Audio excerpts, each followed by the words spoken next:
मैंने बानो आपा के साथ अशफाक साहब के घर 13 साल गुजारे हैं। मुझे वहाँ से अल्लाह तबारक ताला ने बहुत कुछ दिया। वो बहुत बड़े लोग थे, वो बड़े कमाल के लोग थे। मैं ऐसे शख्स नहीं दुनिया में ढूंढ सकता, ना मुझे मिल सकते। अम्मा जी से मैंने सवाल किया, कई दफ़ा मैंने आपसे बात भी की है, मैं क्या अम्मा जी रब ना प्यार करिए या इश्क करिए?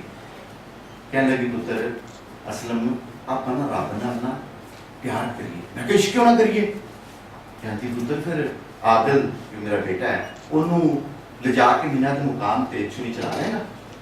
मैं कहनी मैं नहीं चला सकता। तो कहती फिर सानू ना रब ना प्यार ही करना।